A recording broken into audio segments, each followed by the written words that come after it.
Hello students, welcome to fundamental classes YouTube channel. आज हम पढ़ेंगे क्लास 7 का चैप्टर नंबर 4 सिंपल इक्वेशन। तो सिंपल इक्वेशन पढ़ने से पहले हम एक्सप्रेशन क्या है जान लेते हैं। देखो, एक्सप्रेशन कैसे फॉर्म होता था, एक्सप्रेशन क्या है, ये सारा हम क्लास 6 से पढ़ के आए हैं। अभी थोड़ा बहुत जान लेते हैं एक्सप्रेशन क्या है। देखो, एक्सप्रेशन क्या था। एक्सप्रेशन, देखो एक्सप्रेशन कैसे फॉर्म होता था। Expressions are formed, it is formed by performing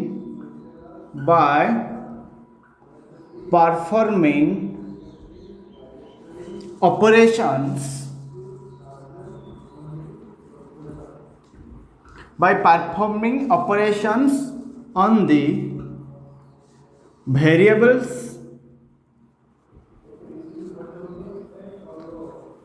and numbers। देखो, it is found by performing operations on the variable and numbers. तो वेरिएबल क्या था? What is variable? वेरिएबल मतलब व्हिच इज चेंजेबल, जो वक्त के अनुसार, जो टाइम के अनुसार चेंजेस होता है उसे हम कहेंगे variable. But in math variable क्या है? वेरिएबल मतलब it is changeable according to your result, according to the answer, according to the value given and numbers. तो ऑपरेशन मतलब क्या हो गया? ऑपरेशन मतलब हो गया तुम्हारा एडिशन, सब्ट्रैक्शन, मल्टीप्लिकेशन, डिवीजन। तो जो वेरिएबल है, वेरिएबल को हम किसी भी जो अल्फ़ाबेट है हमारा A to Z तक जितने भी अल्फ़ाबेट है, हम वो अल्फ़ाबेट से इसे सिंबलाइज करेंगे जितने भी वेरिएबल होगा। देखो, मैं एक लिख रहा हूँ ऑपरेशन यहाँ पे। देखो, 5x + 7, 5x + 7। देखो यहाँ पे क्या है? 5x मतलब क्या है? 5 × x। जो ये 5x है ये हो गया तुम्हारा 5 × x एंड +7। देखो, इसे लिखा गया है 5x + 7। यहाँ पे क्या है? 5x के साथ मल्टीप्लिकेशन में है एंड 5x एडिशन हो रहा है 7 के साथ। अभी इसे हम कहेंगे एक एक्सप्रेशन। ये एक एक्सप्रेशन है। देखो, और एक बार डेफिनेशन में आ जाओ कि expression are formed by performing operation. यहाँ पे ऑपरेशन परफॉर्म हो रहा है जैसे multiplication, addition on the variables and numbers. तो वेरिएबल्स क्या है यहाँ पे? देखो, ये जिसका वैल्यू हमें पता नहीं है, x का वैल्यू हमें पता नहीं है, मतलब x हो गया यहाँ पे वेरिएबल। एंड नंबर्स क्या है? यहाँ पे 7 है और एक 5 है। उनका नंबर्स एंड वेरिएबल के बीच में ऑपरेशन जो होता है, उनका कॉम्बिनेशन को हम कहेंगे एक्सप्रेशन। बहुत सारा एक्सप्रेशन ऐसे हम लिख सकते हैं, जैसे तुम्हारा हो गया 7y + 5x - 3। ये एक एक्सप्रेशन भी हम कह सकेंगे उसे। और एक मैं कह पाऊंगा यहाँ पे y + 7x - 2। ये भी एक एक्सप्रेशन है। तो ये सारा हो गया एक्सप्रेशन। तो देखो, एक्सप्रेशन के बाद आज हम पढ़ेंगे इक्वेशन क्या होता है। इक्वेशन क्या है?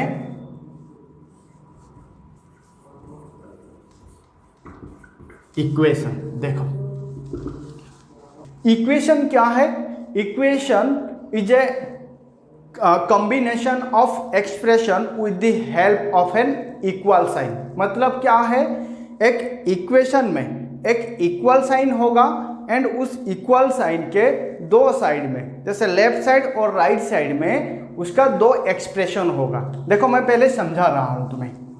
मान लो मेरे पास है 7x - 5 = 30।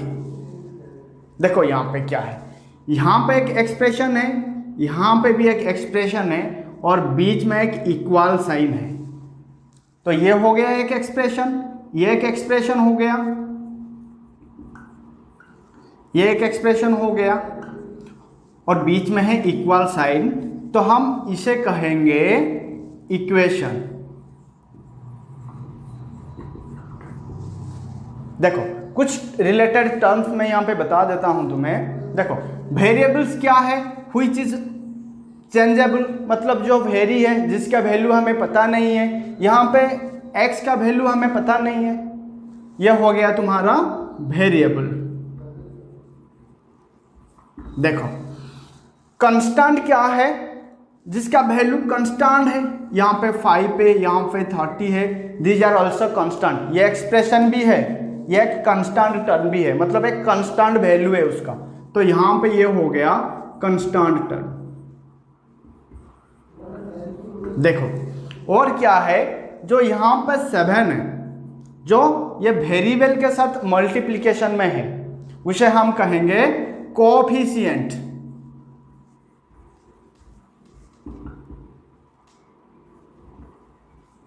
उसे हम कहेंगे कोएफिशिएंट। तो ये हो गया कोएफिशिएंट जो वेरिएबल के साथ मल्टीप्लिकेशन में होगा, और जो कांस्टेंट होगा जिसका वैल्यू ऑलवेज कांस्टेंट, हम उसे कांस्टेंट टर्म कहेंगे। टर्म क्या है, देखो यहाँ पे term is a combination of variables and variables and constant, या ओनली कांस्टेंट या वेरिएबल्स। देखो जैसे यहाँ पे 7x, यहाँ पे 5, देखो 5 एक टर्म से यहाँ पे, एंड 7x एक टर्म से यहाँ पे। देखो इसका मतलब क्या है, an expressions are combination of terms. An expressions is a combination of terms, मतलब एक्सप्रेशन टर्म्स का कॉम्बिनेशन से बनता है। मतलब यहाँ पे एक टर्म्स है, यहाँ पे एक टर्म्स है। सो टर्म्स क्या है, terms is a product of its factors, मतलब एक टर्म्स में क्या होता है, उनका फैक्टर से भी बनता है। जैसे यहाँ पे 7x का फैक्टर क्या हो गया, एक हो गया 7 और एक हो गया x, मतलब 7 एंड x के प्रोडक्ट से ये बनता है। And terms are separated by the operator और by the operation addition and subtraction. जहां पे एडिशन होगा या सब्ट्रैक्शन होगा, वहां पे टर्म सेपरेट होगा। देखो मैं यहाँ पे और एक एग्जांपल ले रहा हूं। मान लो मेरे पास है 8y plus 9x plus 7 equal to 2y plus 3x minus 5। देखो एक अभी इक्वेशन है, क्योंकि यहाँ पे इक्वल साइन है। देखो यहाँ पे ये एक टर्म से सेपरेटेड होता है, प्लस एंड माइनस से सेपरेटेड होगा ऑलवेज। यहाँ पे एक टर्म से, यहाँ पे एक टर्म से, यहाँ पे 2y एक टर्म से, 3x एक टर्म से एंड 5 एक टर्म से। मतलब terms are formed by its factors, मतलब यहाँ पे जो फैक्टर्स है 8y का क्या हो गया, 8 एंड y का प्रोडक्ट से 8y बनता है। यहाँ पे 9 एंड x का प्रोडक्ट से 9x बनता है, एंड यहाँ पे 2 एंड y का प्रोडक्ट से 2y बनता है। ये हो गया टर्म्स, ये हो गया टर्म्स, ये हो गया टर्म्स। देखो कोएफिशिएंट क्या है, यहाँ पे 8 हो गया कोएफिशिएंट, 9 हो गया कोएफिशिएंट जो वेरिएबल के साथ मल्टीप्लिकेशन में है, यहाँ पे 2 हो गया कोएफिशिएंट, यहाँ पे 3 हो गया कोएफिशिएंट। वेरिएबल क्या है, यहाँ पे x वेरिएबल है, यहाँ पे x वेरिएबल है, यहाँ पे y वेरिएबल है, यहाँ पे भी y वेरिएबल है। तो ये हो गया तुम्हारा इक्वेशन। तो हम कैसे लिखेंगे डेफिनेशन ऑफ एन इक्वेशन, तो क्या होगा, an equation is A conditions on variable, an equation is a condition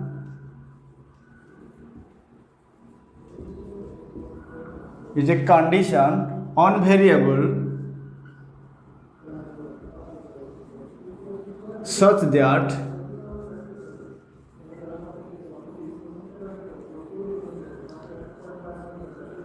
two expressions have equal value. मतलब क्या है, देखो इसका मतलब क्या है कि जो लेफ्ट साइड में है इक्वल टू क्या लेफ्ट साइड में है इसका वैल्यू जितना होगा राइट साइड में जो भी है उसका वैल्यू इक्वल ही होगा। तो देखो कुछ कंडीशंस है इक्वेशन का, नेक्स्ट पढ़ेंगे हम। इक्वेशन के बारे में कुछ इंपॉर्टेंट पॉइंट्स हम जान लेते हैं। देखो an equation must have a variable, मतलब कोई भी एक इक्वेशन में एक वेरिएबल होना जरूरी है।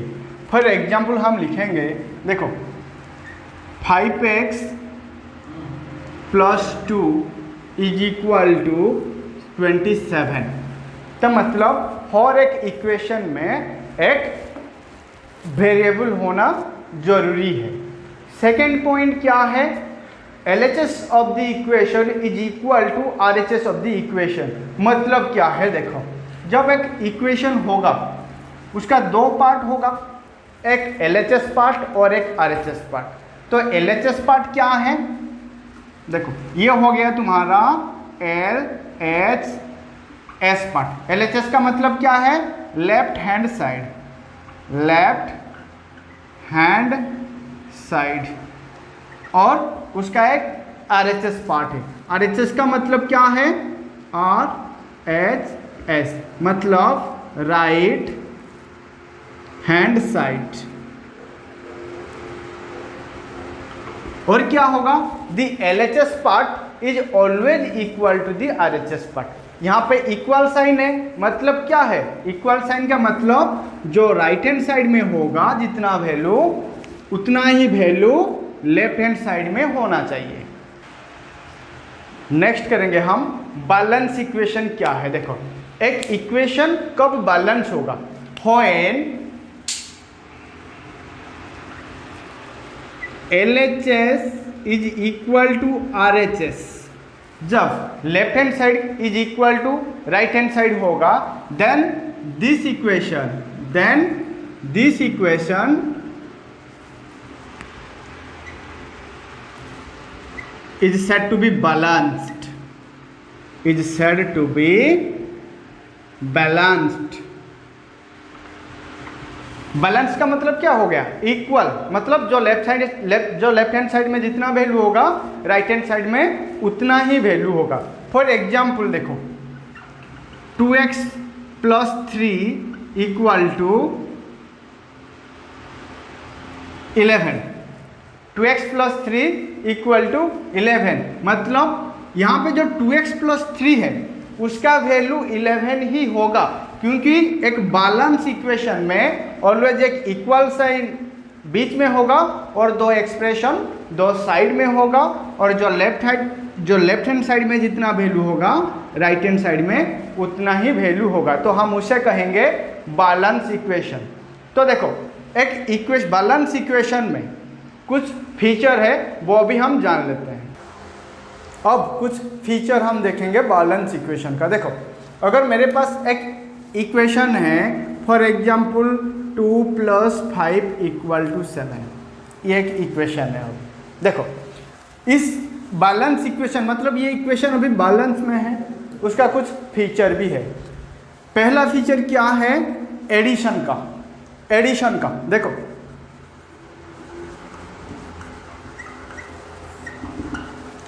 when we add this same number on both of the side of the equation, मतलब लेफ्ट हैंड साइड में ऐड करेंगे एंड राइट हैंड साइड में ऐड करेंगे, then this equation will remains balanced. मतलब क्या है, अगर कई नंबर को हम both left hand right side में सेम नंबर को ऐड करेंगे तो वो इक्वेशन बैलेंस ही होगा। फॉर एग्जाम्पल देखो वही इक्वेशन को हम ले लेंगे। अभी ये हो गया तुम्हारा 2 + 5 = 7 था। अभी मान लो मैं यहाँ पे 1 ऐड कर लूँगा, यहाँ पे 1 ऐड कर लूँगा, तो इसका वैल्यू क्या होगा, यहाँ पे भी 8 होगा, यहाँ पे भी 8 होगा। मतलब अगर सेम नंबर को मैं दोनों तरफ से ऐड करने के बाद वो इक्वेशन बैलेंस ही रहता है। ठीक है, इसी तरह कोई नंबर को अगर हम सब्ट्रैक्ट करेंगे, सेम नंबर को मल्टीप्लाई करेंगे, डिवाइड करेंगे दोनों तरफ से, मतलब both left hand side and right hand side पे, तो वो इक्वेशन बैलेंस ही होगा। This is very important rules for this equation. मतलब जब हम एक इक्वेशन सॉल्व करेंगे तो ये मेथड का हम इस्तेमाल करेंगे। मतलब कोई भी नंबर को अगर हम दोनों साइड से कुछ भी ऑपरेशन करेंगे, सेम ऑपरेशन, मतलब यहाँ पे भी ऐड कर रहे हैं तो वहाँ पे भी ऐड करेंगे, यहाँ पे मल्टीप्लाई करेंगे तो राइट हैंड साइड में भी मल्टीप्लाई करेंगे, लेफ्ट हैंड साइड में डिवीजन करेंगे तो राइट हैंड साइड में डिवाइड करेंगे सेम नंबर को, तो वो इक्वेशन बैलेंस ही होगा। नेक्स्ट हम करेंगे solution of the equation. Solution of an equation, एक इक्वेशन का सॉल्यूशन क्या है। देखो मान लो मेरे पास एक इक्वेशन है समथिंग से 3x - 7 is equal to 11। 3x - 7 is equal to 11। Solution of the equation का मतलब क्या है, ये जो वेरिएबल है यहाँ पे जो x है वेरिएबल, ये वेरिएबल का वैल्यू क्या होने से इसका रिजल्ट सेम ही होगा, मतलब 11 ही होगा, मतलब विच सेटिस्फाई द इक्वेशन। अगर हम यहाँ पे x का वैल्यू क्या लेंगे, लेने से जो राइट हैंड साइड में जितना वैल्यू है इसका, उसका वैल्यू लेफ्ट हैंड साइड में भी होगा। मतलब क्या होगा definition, the value of the variable, the value of the variable which satisfy the equation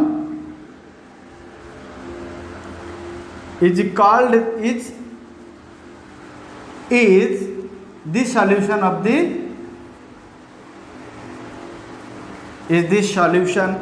of the equation। मतलब क्या है देखो, इस एग्जांपल से हम समझ लेंगे। अगर यहाँ पे x का वैल्यू मानो 6 है, x एक वेरिएबल है, मानो x का वैल्यू 6 है, तो इसका क्या होगा 6 × 3 मतलब 3 × 6 - 7 इक्वल टू 11। 3 × 6 जा 18 - 7 इक्वल टू 11। 18 - 7 इक्वल टू क्या होगा 11 इक्वल टू 11। मतलब x का वैल्यू यहाँ पे 6 आने से LHS इक्वल टू RHS हो रहा है। दैट्स वाई यहाँ पे the solution of the equation मतलब x equal to 6 is the solution of the equation, is the solution of the equation. Next हम करेंगे method of solving an equation. मतलब method of solving an equation. Method of solving an equation मतलब हम एक equation को कैसे solve करेंगे, उसके लिए हमें दो मेथड है। पहला मेथड क्या है, performing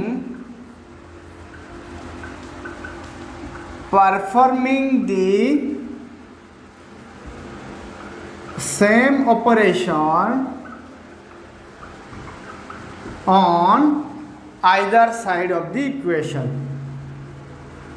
on either side of the equation। दूसरा मेथड क्या है, दूसरा मेथड तुम्हारा हो गया transposing method.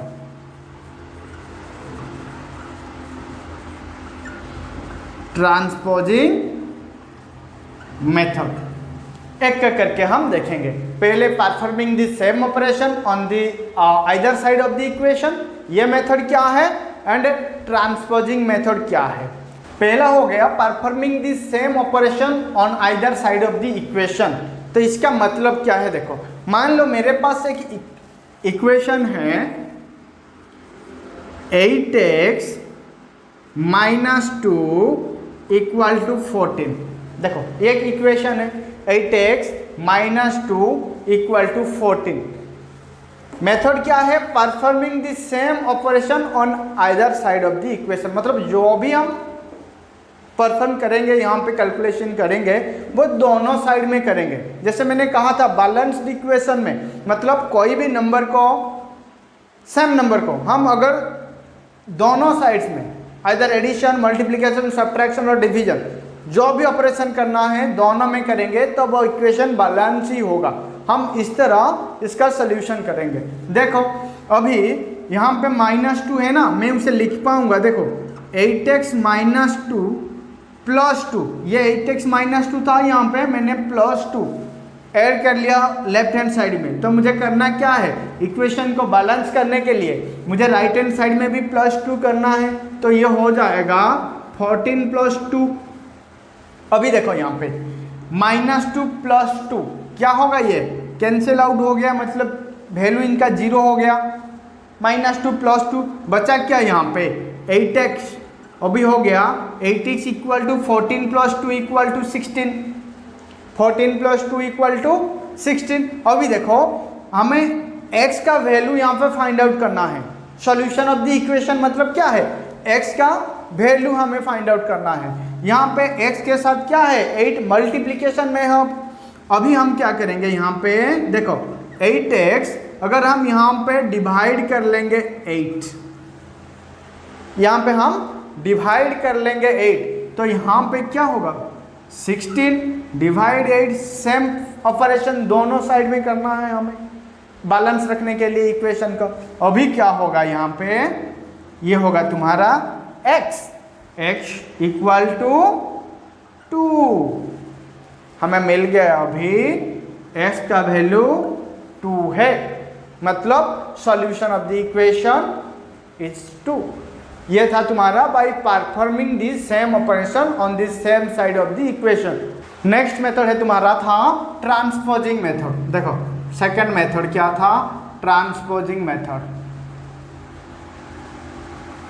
Transposing method, transposing method क्या है, देखो ट्रांसपोज मतलब क्या है, the transfer of terms from one part to another, मतलब from right side to left hand side या from left hand side to right hand side. देखो जब हम ट्रांसफर करेंगे, मतलब जब हम ट्रांसफर करेंगे एक टर्म्स को एक दूसरे साइड पे, तो यहाँ पे क्या होगा बेटा कि उनका जो साइन है वो साइन का चेंजेस होगा। चेंजेस का मतलब क्या है, जब ट्रांसफर में करना क्या है, जब ट्रांसफर होगा प्लस बन जाएगा माइनस, माइनस बन जाएगा प्लस, डिवीजन बन जाएगा तुम्हारा मल्टीप्लिकेशन, एंड मल्टीप्लिकेशन बन जाएगा तुम्हारा डिवीजन। मतलब ये ट्रांसपोजिंग मेथड, मतलब जब हम लेफ्ट साइड से राइट हैंड साइड को कुछ ट्रांसफर करेंगे या राइट हैंड साइड से लेफ्ट हैंड साइड को कुछ ट्रांसफर करेंगे तो उनका जो साइन है साइन का चेंजेस होगा। एक एग्जांपल लेके देखेंगे। देखो ट्रांसपोजिंग मेथड है क्या, मान लो मेरे पास एक इक्वेशन है 2x - 3 = 15।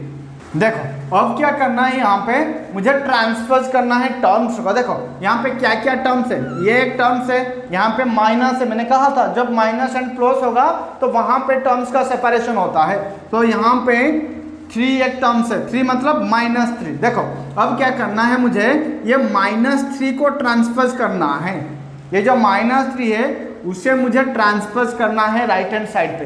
तो क्या होगा, देखो यहाँ पे 2x जो -3 था वो ट्रांसफर कर लेंगे, मतलब यहाँ पे इक्वल आ जाएगा 15। अभी ये जो -3 था ये यहाँ पे आएगा, ट्रांसपोज हो गया। तो साइन क्या होगा, जब ट्रांसपोज होगा माइनस के लिए प्लस होगा, मतलब यहाँ पे होगा +3।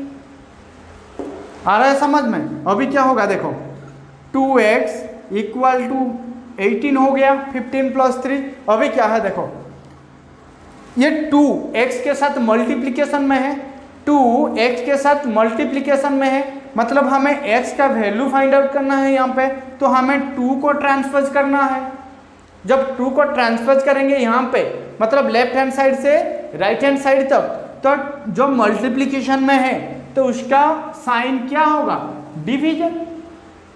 तो हम यहाँ पे लिख पाएंगे x इक्वल टू 18 डिवाइड 2, तो ये क्या होगा x इक्वल टू 9, मतलब हमें मिल गया x का value 9। And this method is known as a transposing method, मतलब transfer of terms from left hand side to right hand side and vice versa. Next हम करेंगे forming an equation from this solution. अभी तक क्या कर रहे थे, हमें इक्वेशन गिवन था तो हम उसका सॉल्यूशन फाइंड आउट करते थे। अब क्या है, हमें सॉल्यूशन गिवन होगा तो हम कैसे इक्वेशन फॉर्म करेंगे, मतलब forming an equation, forming an equation, एक इक्वेशन को हम कैसे फॉर्म करेंगे अगर हमें उसका सॉल्यूशन गिवन होगा। मान लो हमें गिवन है z इक्वल टू 10, देखो z इक्वल टू 10 मतलब क्या है, हमें वेरिएबल का वैल्यू गिवन है, ठीक है, मतलब सॉल्यूशन ऑफ द इक्वेशन, ये सॉल्यूशन ऑफ द इक्वेशन हमें गिवन है, हमें इक्वेशन फॉर्म करना है। तो हमें पता है क्या रूल्स था, कोई भी नंबर को अगर हम दोनों साइड से आइदर कुछ भी ऑपरेशन करेंगे तो वो इक्वेशन बैलेंस ही होगा। मतलब मैं यहाँ पे लिख पाऊंगा, देखो अगर मुझे 2 मल्टीप्लाई करना है पहले तो मैं कर पाऊंगा यहाँ पे 2 इंटू जेड, मतलब जेड के साथ मैं 2 मल्टीप्लाई कर लिया। तो इक्वेशन को बैलेंस करने के लिए मुझे राइट हैंड साइड में भी 2 मल्टीप्लाई करना है, मैं लिख पाऊंगा 10 इंटू 2। अब क्या होगा, ये बन गया तुम्हारा 2z इक्वल टू 20, ये एक इक्वेशन है, ये एक इक्वेशन है।